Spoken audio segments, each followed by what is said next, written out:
O meu nome é Luiz Eleutério da Silva. A data de nascimento, no dia 15 de março de 1929. Sítio Canto, Limoeiro de Anadia. É conhecido lá por esse nome mesmo, desde eu novo, que o nome lá é esse mesmo.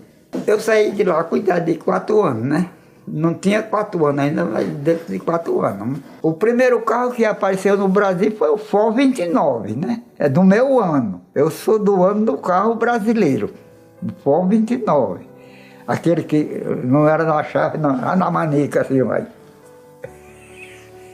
Quando a gente vinha num cavalo que via os outros num carro, a gente tirava aquele cavalo de perto da estrada, né? Enterrava ele lá para dentro do mato, que até os cavalos não gostavam dos outros do carro, né? Os donos já tinham cuidado.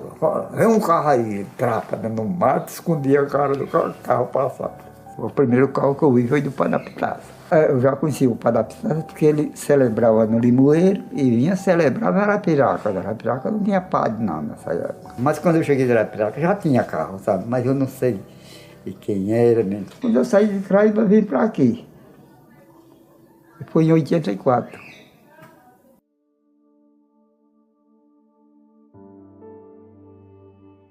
Eu me lembro lá dos meus avôs, do Manuel Siebra de Santana, era o meu avô, pai da minha mãe. A avó legítima eu não conheci. Quando eu nasci, ele era a segunda mulher, sabe? Cassiana, a parte do meu pai, eu ainda vi o meu avô, mas ele era distante, sabe? Era João Pedro. Meu avô era senhor de engenho naquela época, não existia usina, ele era senhor de engenho. Moída, animar, boi, tudo, eu ainda tangi manjar os animais do meu avô. Casinha de farinha, nós tínhamos nossa casinha de farinha, trabalhando, as mandioquinhas, e tinha nossa casinha de farinha para fazer. Nós e os vizinhos que não tinham, tudo fazia lá. Feijão primeiro, né? Em primeiro lugar, milho, feijão. Aí depois plantava o algodão, plantava mandioca. Tudo era, plantava pouco, porque naquele tempo ninguém, só tinha ajuda de Deus, né? Mas nós plantávamos de tudo.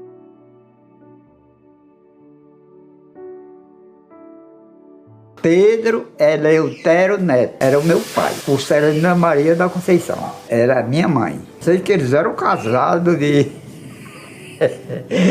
produziram dois. Mas eu não me lembro bem dos casamentos dele, eles não contavam. O meu pai, quando ele saiu do Sítio Canto, vinha para aqui, para Laje, aí onde dá Vale hoje. Nós vínhamos para lá. E lá é porque ele acabou de criar nós. Eu sei porque foi que ele saiu de lá. Sabe por quê? Porque lá entrou colônia, sabe? E ele trabalhava e criava uns bichinhos. Aí procurou um lugar dele trabalhar e criar os bichinhos dele, sabe? Aí veio, comprou esse terreno aí, trouxe nós para cá. Colônia era assim, onde só criava se estivesse cercado, né? Aqui era solto. Aí a colônia passou lá para o Genipapo. Do Genipapo passou ali para as Pedras Pretas, que cada prefeito, sabe, que entrava, ele puxava um pedaço, né? Por exemplo, dali para lá era colônia, como chamavam ele, né? E dali para cá era criatório. Aí eles foram, os prefeitos foram entrando e foram. Ali o povo tinha de respeitar, não podia soltar animal, nem nada, quem quisesse criar seu bichinho era preso. Se entrasse, tinha de botar para fora, de trancar a cerca, que eles faziam a divisão, né? Sempre aquela divisão da colônia passou, tinha que ter uma cerca, né? Nas estradas, como bem aquele, não era pista, era estrada de barro, mas tinha de ter uma ponte, sabe? Eles faziam aquela ponte de passar gente a pé, passar um carro, e aqui tinha uma cancela, que era para quem viesse de animar, abria aquela cancela e passava. Naquela época, ninguém... Era difícil a operação, mas não existia a operação. Eu acho que o problema dele era problema de operar, né? O pezinho, uma coisa assim. Aí atacou, morreu. Mas o meu pai, quando ele morreu, eu estava dentro de 15 anos. Morreu nos meus braços. Que hoje ninguém sabe nem quando o parente morre. Sabe quando ele morre, mas quando ele vem lá para cá já é preparado. Mas naquele tempo, o filho era quem recebia os pais quando ele morreu. Meu pai mesmo. Eu e um tio meu e um amigo nosso foi quem assistimos na hora da morte dele.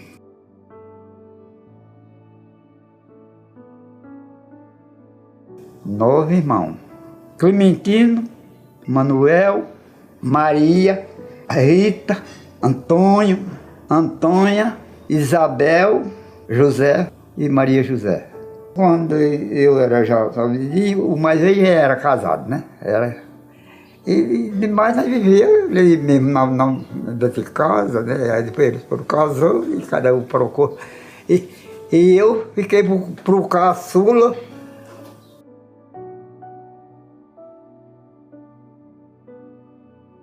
Era Laje. Eu me criei lá. Cheguei nessa idade de 4 anos. Era uma meia de barro. Tinha um curral de gado, assim, que era o fazendeiro que vendeu, ele criava um gadinho. Aí nós ficamos ali o dia naquela casinha. Depois ele ajeitou, sabe? Puxou mais um pedaço e ajeitou. Criou nós lá, assim. Fogão só tinha fogãozinho, né? Naquele tempo não tinha bujão nessas coisas. Aí depois as mulheres pegaram a reclamar, o proprietário que queria fazer uma boeira de carvão, dizer o carvão melhor, não sei o quê. Eu ainda trabalhei em carvão. Eu trouxe muito carvão para a empresa da Arapiraca. A energia só na cidade, mas nos interiores não existia energia, não. Quando ele era em casa, tinha. E depois usaram um lampiãozinho, sabe? Eu usei muito quando trabalhava em Puma, aquele lampiãozinho, tocava fogo que iluminava a casa, o salão todo. A água era pesada, meu irmão. Naquele tempo era uma coisa que nós que morávamos no sertão, era muito pesada. Eu não, eu ficava para comer para os animais, e os meus irmãos vinham ver água na mangabeira, sabe? A cavalo, aquelas carinhas de 2, 3 animais, eles viviam na mangabeira. Saía 5 horas da manhã, às vezes chegava às 5 horas da tarde, às vezes chegava para 7 horas da noite. Chegava lá, se fosse só chegar e encher, era bom. Tinha vezes que ele chegava e estava fila, sabe? E um tinha de esperar por o outro. Quando aquele saía, entrava aquele outro também até. Naquela época, a gente passava uma dificuldade por água. A minha mãe, quando aquelas águas chegavam, para render a água, muitas vezes a gente chegava da roça, meio lá de carvão, que a gente trabalhava em Cuivara, fazia seco, e aquela madeira não era de carvão. Ela moiava um pano e passava no corpo da gente assim. Aí quando acabava, eu vi muitas vezes ela ainda exprimia aquela água preta como carvão e não era perdida. Ela ainda aproveitava para dar uma porca para beber, que o meu pai criava os bichinhos, né? Era para os animais, aquela ela ainda aproveitava. Eu vi um tio, não vi ele dizer não, o padre se dizer, mas ele dizia, olha, o padre Cício diz que ainda vem um tempo de nós beber água do Rio de São Francisco. Aí eu era um pivete, eu pensava, mas minha Nossa Senhora do Céu, a gente carrega, quando carrega da mangabeira, passa o sufoco desse, que dirá para vir do Rio de São Francisco, vai todo mundo morrer de sede. Mas chegou tudo, né? Hoje estão bebendo hora do Rio de São Francisco e graças a Deus a farturou, né? Agora, naquele tempo era pesado, viu? Era pesado. Mas nós comíamos o que aparecia. O meu pai sempre, graças a Deus, nunca deixou nós passar fome, sabe? Ele criava os bichinhos dele, fazia a rocinha dele. Quando colhia, guardava a lavoura para nós comer. Às vezes vinha uma partezinha para fazer alguma coisa, a gente comprar uma roupinha para a gente, essas coisas, sabe? Mas ele só gostava de vender quando deixava as vasilhas dele completas, que era para a alimentação da gente, que era nós não passávamos, muitos passavam fome por aí, né? Mas nós não passávamos porque ele tinha cuidado, né? Era naquele tempo, todo proprietário, o povo era que procurava, né? E todo proprietário dava um lugar para um cara para fazer um rancho para morar. Aí depois fazia aquelas casas para aqueles povos morar, o povo que vinha do Pernambuco, e às vezes queria ficar aqui trabalhando com a gente fazia aquelas casinhas para eles morar. Outros que pediam o lugar de fazer um rancho, o proprietário pode fazer aí, seu ranchinho. Não tinha esse negócio de indenizar, né? Eles viviam ali o tempo que queria, quando abusavam, às vezes mudava para o proprietário, ou ia para outro canto, né? Todo mundo, ninguém vivia, não, mas tinha coitado que só comprava uma roupa quando a outra do sustentava mais remendo. Era toda remendada, a mãe ou a mulher remendava, era assim, né? Uma roupinha para ir para a feira e outra para trabalhar. Ninguém tinha a fartura que tem hoje, não. Caçadinho de couro de boi e um sapatinho para um dia que ia para uma missa ou por casa de um vizinho. Era assim. A minha mãe dizia, ela era filha de senhor de engenho, que o senhor de engenho era que era falado naquele tempo. Ela dizia que quando era mocinha, era um pazinho de chinela para quando ia uma missa e ia já pregar, tinha de couro de boi para trabalhar na roça e em casa era aqui. Diz ela que quando chegava da missa, com aquela chinelinha, passava um pano nela lá e guardava, né? Para o...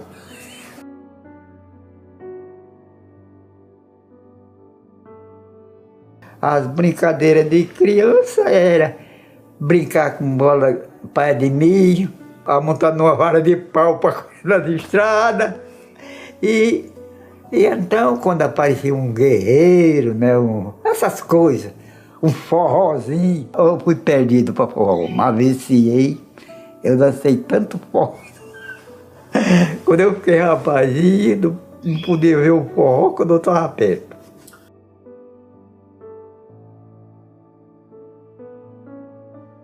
Ah, tinha não, meu irmão. Tinha não existia escola. E naquela época, o menino completou 7 anos, estava bom de escola. Mas não existia lá. Muito difícil lá para um proprietário ensinar os filhos, se ele tivesse condições de ajustar uma professora ou um professor por conta dele, né? Mas não existia. No dia que eu completei 7 anos, ele dizia, meu filho, eu não pude botar você na escola, que não tem. Agora, toma essa enxadinha, acolheu a enxadinha, nós vamos ver daqui. Aí eu ainda fiquei alegre, porque e para mim foi o presente melhor que ele deu na minha vida, graças a Deus, foi aquela enxadinha que eu me acostumei de trabalhar, né? E fiz a minha vida, né? Lutei muito, mas graças a Deus, quando passei por ser pai de família, nunca deixei meus filhos passar fome, né?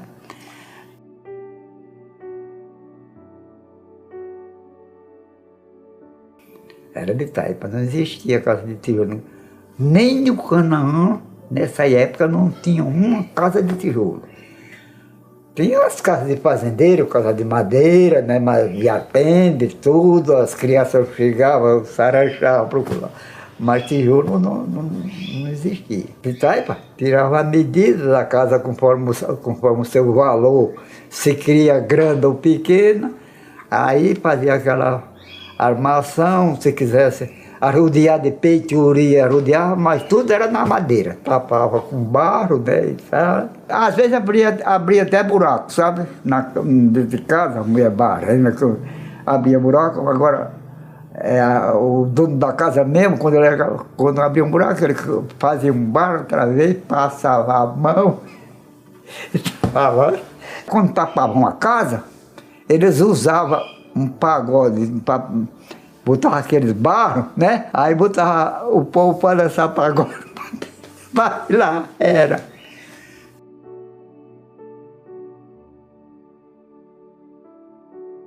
Na fazenda lá do meu avô, o engenho, era 3 moendas, 2 manjaras, 2 éguas lá, uma tabinha da gente se sentar e mandar o rei, elas pro.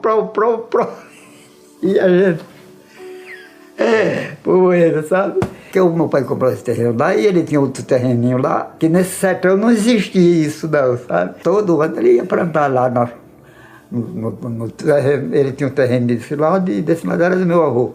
Aí ele plantava aquela grota, ele plantava de cana, banana, laranja, tudo. Ele plantava lá e trazia para a gente aqui para o sertão, vendia na feira, vendia carne de cana na feira do Limoeiro, eu tudo me lembro. Moer a cana para fazer o açúcar, fazia mel, né, fazia tudo.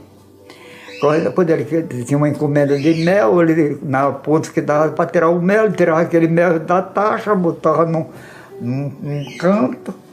E quando era para o açúcar, ele ficava, quando dava o ponto do açúcar, tirava da taxa outra vez e botava nos barrizão assim. Não existia esse açúcar branco não, tudo era açúcar preto. O açúcar branco foi depois das usinas, né? Ele tinha os fregueses de comprar e mercantilizava aquilo, eles vendiam na feira, sabe?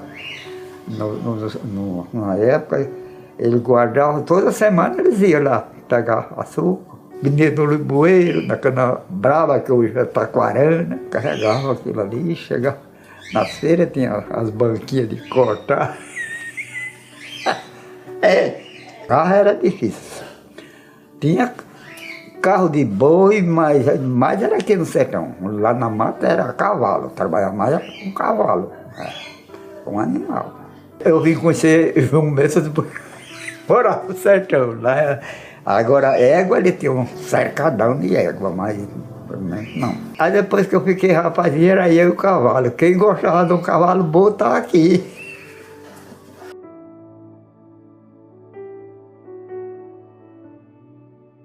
Eu já vi ele em pessoa, eu já vi, só uma vez, mas eu já vi ele. Eu não me lembro o ano, né? Foi até no ano que mataram ele, um pouco cheio mataram ele.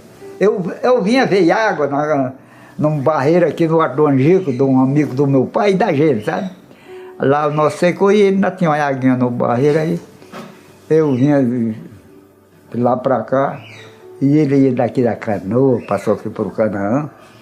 Aí, quando eu despega, aqueles cabas tudo florado, aí eu encostei o cavalinho lá do banda e eles foram passando.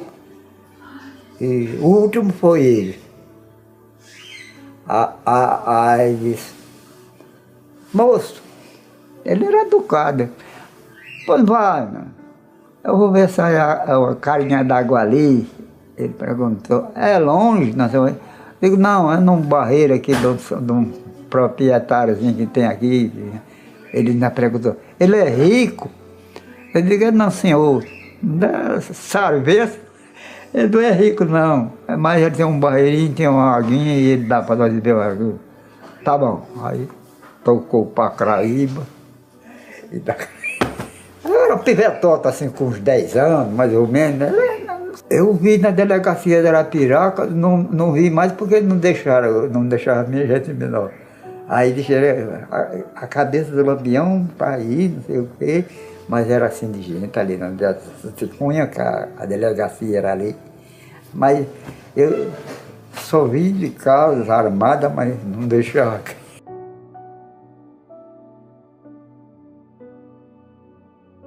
Tinha a feira de Arapiraca. A feira, nós vinha para a feira, eu sempre, quando eu era pivete, eu ia para a feira, mas meu pai. Era pequena, naquela época era pequena, porque sabe, hoje ninguém...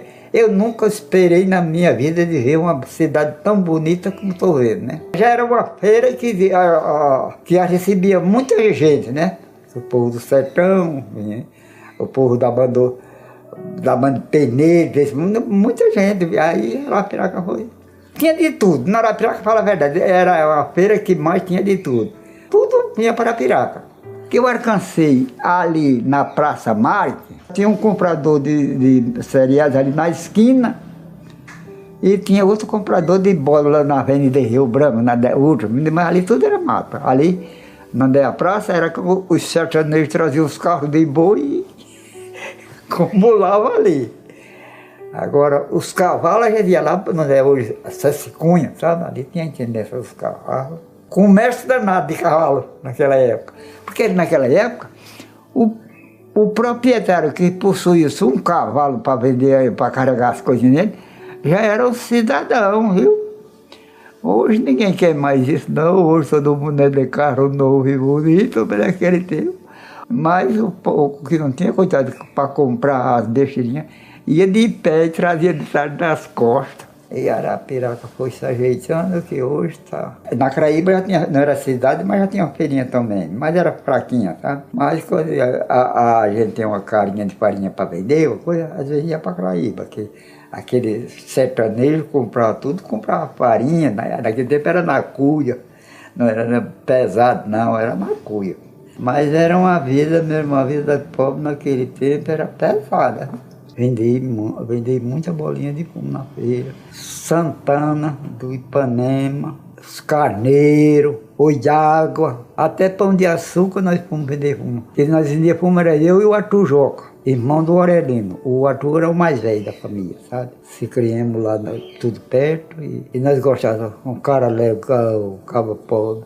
Não era rico, o Aurelino hoje é muito rico, né? Mas Arthur era pobre naquele tempo, agora era um homem honesto. Nós confiávamos um no outro. Nós pegávamos aqui cada um 2 bolinhas de fumo. Às vezes, quando um encomendava uma bola, às vezes um bodegueiro daquele, traga uma bolinha de fumo para eu. A gente já levava aquela certo para aquilo. Mas para as feiras nós cortávamos, a base era 2 bolas. Porque eu peguei de Luciano Arapiraca, foi quando abriu aquele comércio de fumo, né, que todo mundo... Aí eu não deixei lá essa vida e fiquei na Arapiraca, comprando e vendendo na feira.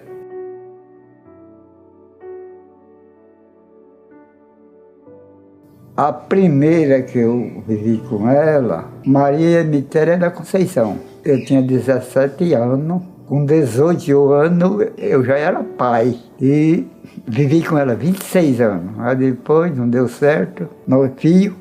Ela foi fazer a vida dela e eu fui fazer a minha. A segunda, Neuza Maria da Conceição. Com Neuza, 11 filhos.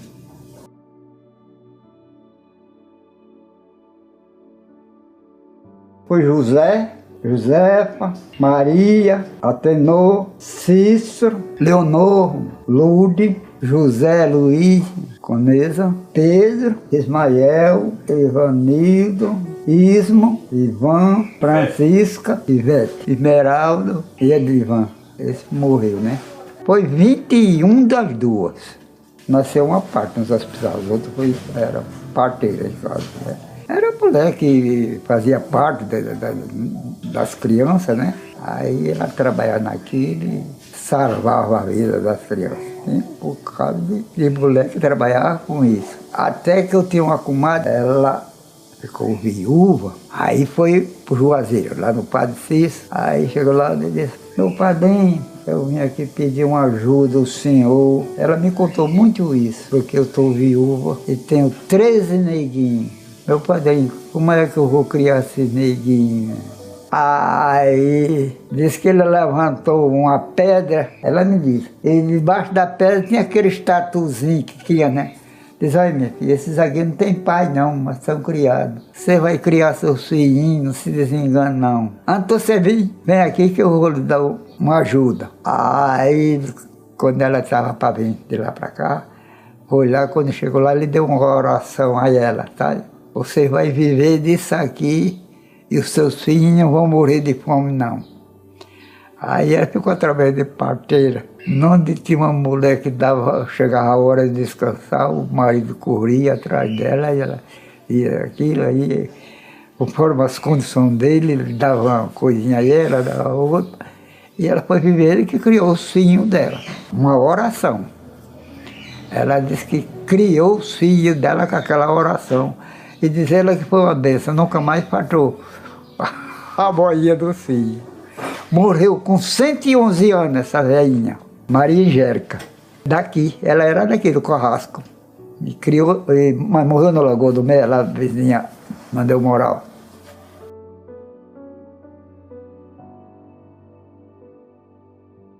Eu vim para aqui, sabe por quê? muda seca lá. Lá era no tempo da seca, a gente sofria muito lá. Aí eu produzi essa família normal, essa mulher, e tinha 40 dela vir para aqui, pedia arrogo para lavar um paninho dos meninos. Aí eu prometi a ela, no dia que eu puder comprar um chão ali perto da Arapiraca, eu compro para fazer ao menos um poço, para quando você aqui faltar água, você vai... Aí ela dizia, você vai morrer aqui. Não. Aí parece que Deus estava vendo. Na mesma semana chegou um camarada meu, Luiz, você quer comprar um chão lá na Arapiraca para fazer um poço? Eu digo, quero. Ele disse, não quer comprar uma casa já com cacimba, com tudo pronto, não? Eu digo, eu sei se o meu dinheiro dá para comprar. Aí veio e me mostrou isso aqui. Não era desse jeito, não, era diferente, sabe? Aí eu comprei essa casinha, ajeitei, dei uma ajeitadinha. Aí depois tinha esse terreno, aqui meu vizinho. Você me dá 1.000 naquele terreno? Eu digo, é meu terreno.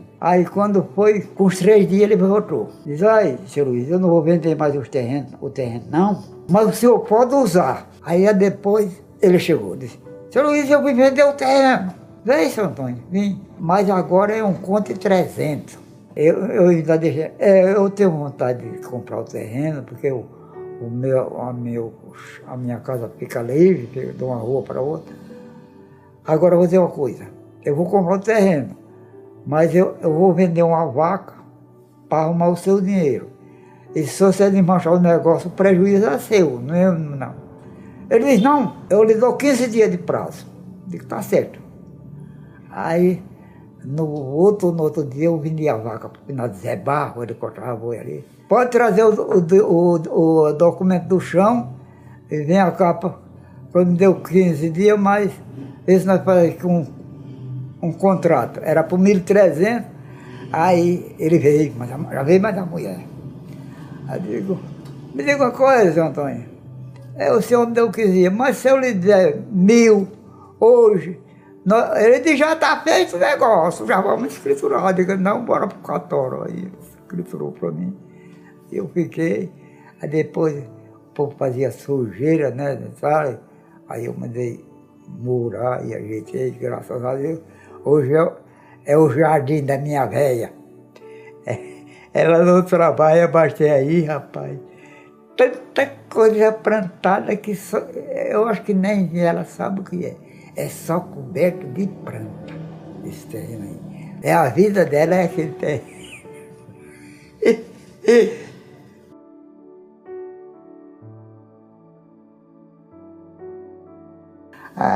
Eu digo, eu vou para São Paulo. Aí foi a minha viagem para São Paulo, foi essa, né? Dei 20 mil réis para um proprietário que mora aqui na Areia Branca. Em colégio, só atravessar ou na canoa ou na barca, para apropriar. Diz, olha, só para chegar até aqui, aí você daqui tem que atravessar para o outro lado. De canoa, tá certo. Eu, com os picoazinhos e 5 fios. Já tinha 5 e a mulher buchuda. Aí fomos para a estação. Quando cheguei lá, eu conversei com um, ele disse, olha, meu amigo, eu vou lhe dizer uma coisa. Aqui a construção, ou trem ou navio. Agora, pode chegar hoje, pode esperar até 8 dias ou mais. Sei que a condição é essa. Aí chegou um cara. Diz, aí tem um caba, um pau de arara, pegando gente para ir para São Paulo. Aí demorou pouco, ele chegou. Já veio mais o cara. O senhor quer ir a São Paulo? Eu digo, eu estou com vontade, Deus quiser ir. Aí mostrei, por quanto o senhor leva essa moqueca? Aí ele disse, levo por 1 conto e 200. Eu digo, vou lhe dar 1 conto. Eles botam em cima. Aí botam umas coisas em cima. Aí, meu irmão, eu vi serviço. E larguemos naquele mundo. 13 dias de viagem, de Propiá a São Paulo. Rodando naquela baia. Aí ele pegando a gente aqui, acolá. Meu irmão, até 7 dias, 6, 7 dias ainda aguenta. De 7 dias por diante ninguém aguentava. Porque quando ele parava para pegar um passageiro ali, tinha mulher que era curiosa, lavava os paninhos. E tinha delas que eram os meninos sujando e jogando ali debaixo daquela banca. Um fedor, a mosca azul cobria assim. Quando eu cheguei ali já no estado de Minas, por ali mais ou menos, já era Minas. Eu disse, ah, meu Deus do céu, eu queria que esse carro caísse dentro de um buraco desse e acabasse, porque acabava toda a agonia. Tirando, cheguei para dar 7 voltas, e cada uma volta daquela tem um guarda para saber se o carro podia seguir. Fomos parar em Duque de Caxias.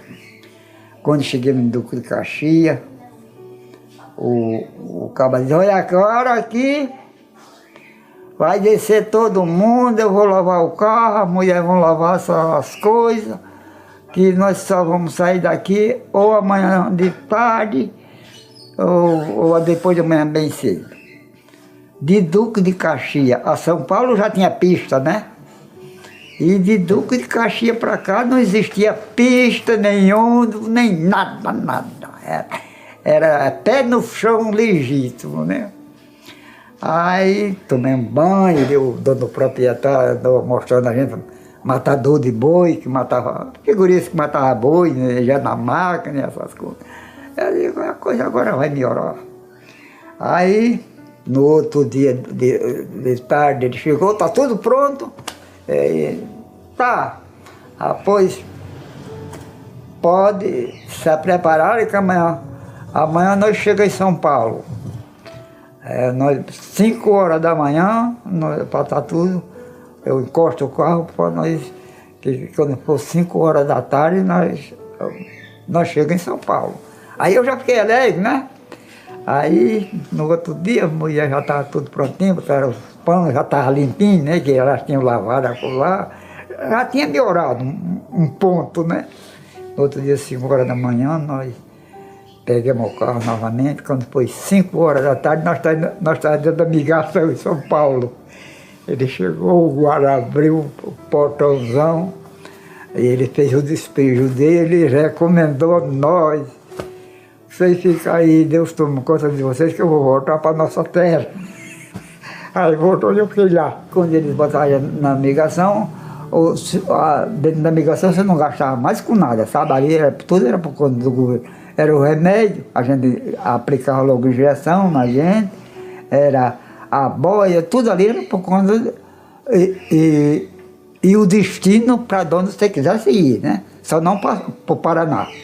Mas dentro de São Paulo, para onde você quisesse ir, só era dar o seu destino. O governo não dava. Aquela da migração, pegava aquele rebanho de doutor.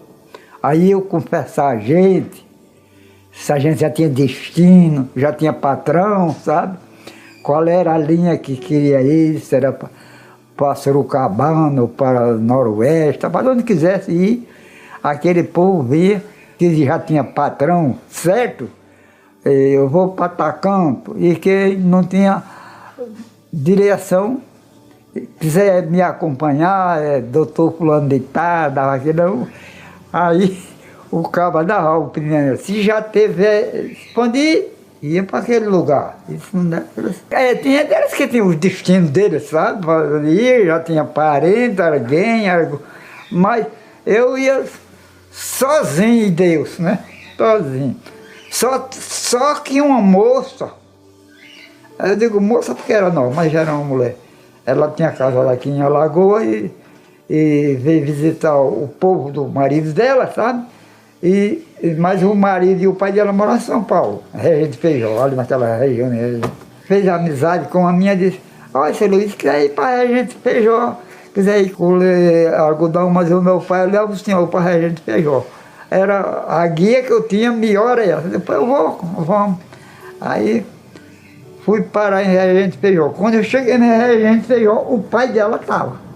Aí disse, minha filha, não interessa eu levar um pai de família lá, porque eu tocava a banda, a colheita, só dá para trabalhar uma semana. Levar um pai de família lá para trabalhar uma semana, ficar parado, não interessa. Aí ela pediu desculpa a mim, eu disse, não, a senhora não tem culpa, eu estou satisfeito. Aí chegou um pernambucano, disse, eu estou procurando família para levar, que eu tenho muito algodão para colher. Se o senhor quiser ir, pagar sua passagem para lá, nós vamos para Formosa. Eu digo, está sem destino, embora. Aí fui para Formosa e ainda só namorei 6 anos, mas passei 5 anos na Formosa. Aí fui com ele, mas é até meu compadre, foi logo o menino meu nasceu lá, e depois meu compadre.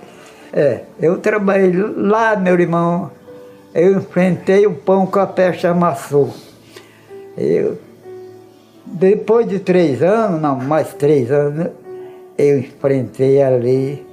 Olha, ainda hoje, eu tenho um bocado de filha e tudo, mas ainda hoje, quando eu vejo o pobre falar em São Paulo, eu saio até de perto dele.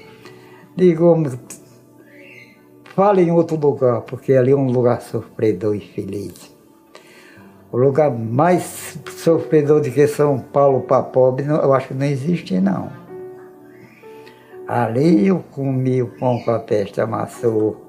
Nunca esqueci. Eu em São Paulo, eu fiz coisas que só Deus me dava a coragem de eu fazer. Olha, o homem cortar uma tarefa de serradão todo dia não é brincadeira, não. E eu cortava uma época, né? Na Fazenda Formosa. É da Suíça, sabe? É daquela companhia da Suíça. Mas o serviço não era lá. O serviço era de um gato na Fazenda Assombrada. Aí lá eu, para não ver os pais, enfrentei lá 18 homens, não era, eu avistei ele era pivete. E eu tinha de cortar uma tarefa de serradão todo dia. Não era cansado, não era porque o cabo quando é novo e é acostumado no pesado, ele... É só que eu quando ia dormir pensando, mas meu Deus, eu vim para um sacrifício desse. Eu digo, mas se eu fiz Deus, não deu outra para minha terra.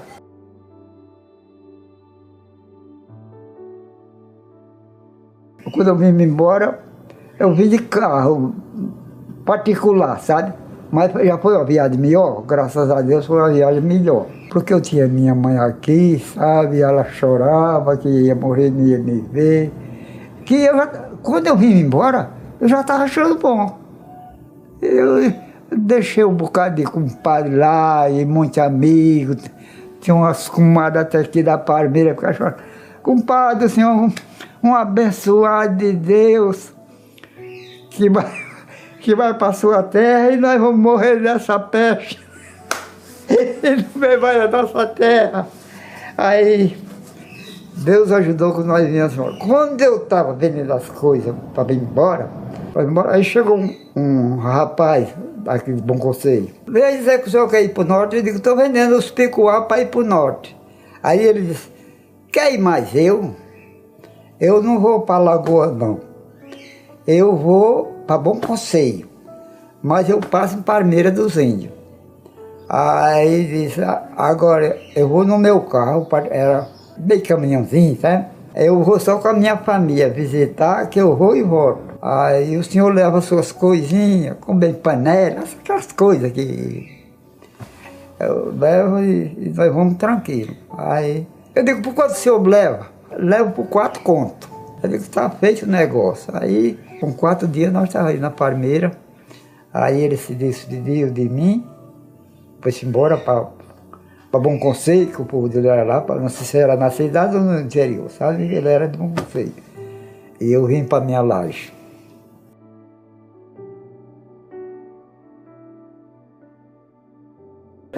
Aqui já estava muito diferente, né? Aí eu vim morar na mesma casa, comecei a comprar as folhinhas de fumo, comprei uma roça já de fumo, com lavoura, com tudo. Naquele tempo já plantava fumo aqui. Quando eu saí já plantava, mas era uma tarefinha, né? Mas quando eu cheguei já estava a lavoura de fumo, que eu até me registrei na Souza e fui trabalhar para a Souza. Era na Souza Cruz. Foi a primeira firma que estabeleceu para comprar os produtos de fumo, foi a Souza. Eu comprava folha boa lá no sítio e trazia para entregar a ele, né?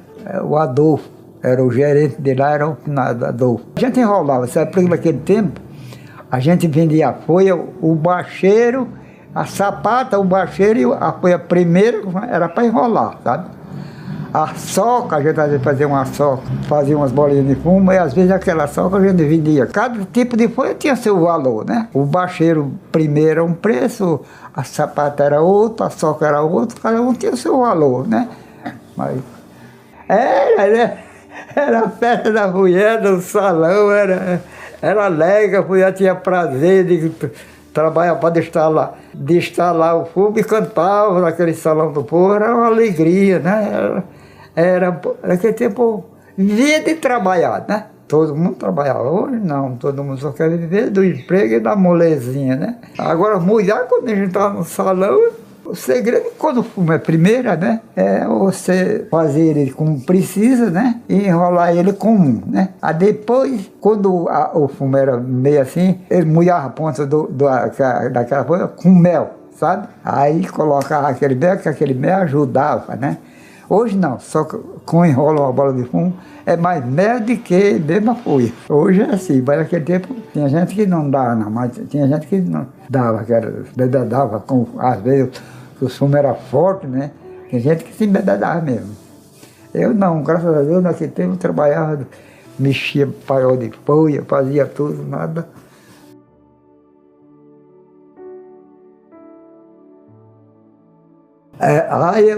Eu era profissional no badoque. Quando eu era pivetote, eu tinha de matar 200 rolinhas no badoque. Agora, naquele tempo, não tinha aquele negócio de faxiar, né? Nem nada. Não tivesse um barreiro d'água ali de setembro para outubro, quando dava de 7 horas a 8 horas, você via nos paus, ficava preto, preto. Eu tacava a bala, tinha bala derrubada de 3. Eu levava já uma bisaca de bala e uma para juntar, quando o inventário vinha cheio. Agora, depois que usaram a faxiar, aí foi que foi diminuindo, né? E também o povo foram derrubando os matos por aqui. Na época do verão, sabe? Na época da roça ninguém ia se entender, mas na época do verão a gente tinha dirigimento de caçar, virava os fumos, né? Mato, caçar. Era aí naquela região do Sargado, né? Na Universidade de Maria. Era muito bom a gente caçar naquela região lá. Fui umas 2 caçadas de veado, uns camaradas meus, e nunca terei nenhum veado. Eles matavam, né? Aí fazia aquela farra, aquela festa para a gente comer aquele churrasco, né? Aí eu tinha um camarada que ele gostava da caçada de veado. Mas vou aprender a ele pro Zé Pio. Mas Zé Pio, o que é que tem eu que nunca terei nenhum veado, rapaz? Eu não tenho sorte com veado, não. Aí um dia ele disse, hoje você vai atirar num veado. Olha, fica aqui nessa bocada aqui que você vai atirar num veado. Agora, vou lhe dizer, eles tinham um sistema, ou só atire, ou em veado, ou em gato. Nambu, nhacupé, pode deixar passar. Aí, fica aqui com você, hoje você atira no veado. Tá bom. Aí o tangedor lá no final era com chocalhão, sabe? Entrava no mato com aquele chocalho, e aqui e acolá dava um grito, e cada um ficava cá num ponto esperando, sabe? Aí lá ele lá pra cá, aí, mas algo do olho, com o veado é bicho bravo. Aí eu fiquei esperando, com um pouco eu vi na folha, chá, chá, chá. Quando a bicha botou o peito, eu larguei o daí, vi foi o pinote para trás e gritar. Aí eles encostaram tudo. Cadê o veado? E eu fiquei sorrindo. Eu digo, rapaz, eu me enganei. Tá acolá, dentro daquela moita de macambira, tá acolá. Quando cheguei lá, uma raposa, deixa eu chamar. Ele, mas você tá numa peste de uma raposa. Eu digo, você disse que quando botasse o peito eu mandasse o dedo, a bicha botou o peito.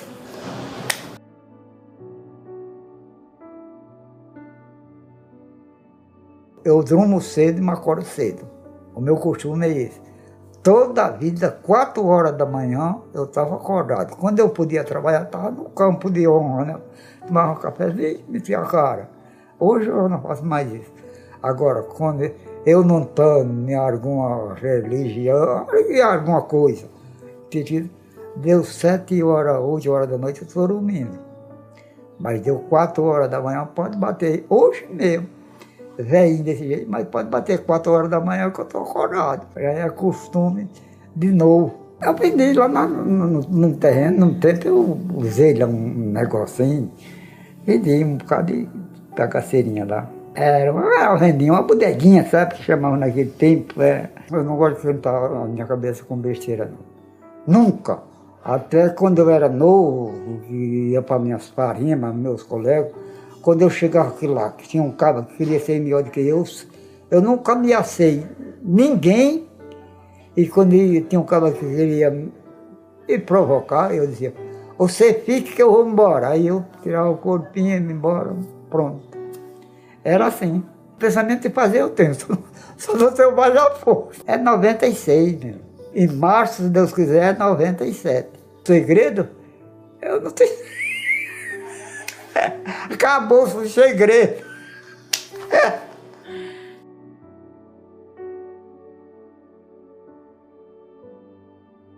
Eu tenho tanta família, meu irmão. Eu não sei lhe dizer nem quantos é.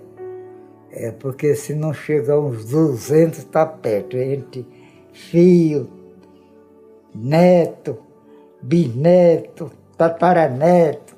Só não tem escanchaneto, como dizia o final do Gero, porque os tataranetos não quiseram casar ainda, mas já tinha escanchaneto. É uma grande família que Deus me deu. E eu fico feliz com isso, né? Deus sabe que eu mereço, né? Graças a Deus, tudo me respeita, tudo é gente que me respeita, tem amor a mim, e eu muito mais a eles, né?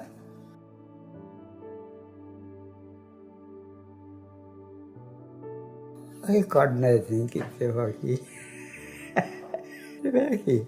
Esteve aí mais um filho dele. Aí disse que hoje eu ia mandar uma visita aqui para mim. Pode mandar. Eu quase não conhecia o Ricardo Nezinho, né? Para falar certo é isso. Só o nome dele, né? Mas ele mesmo em pessoa, vim conhecer ele mesmo no dia que ele veio aqui. Aqui você vai ter uma visita, não sei o quê, tá dia 31 e tal. Digo, pode mandar. Eu gostei, ele perguntou umas histórias, eu contei, né?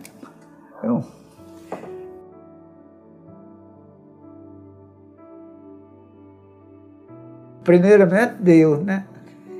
Primeiramente Deus. E depois de Deus, os meus amigos, meus camaradas, que graças a Deus eu nunca fiz um intrigado. Nunca, nunca, nunca. Todo mundo é meu amigo, não tenho nada a ver com a vida de ninguém. Um beijo, um abraço para todos os meus amigos, meus parentes, tudo, né? Muito obrigado, minha filha, e meus filhos, meu neto, meus bisnetos, meus amigos, tudo na vida, né?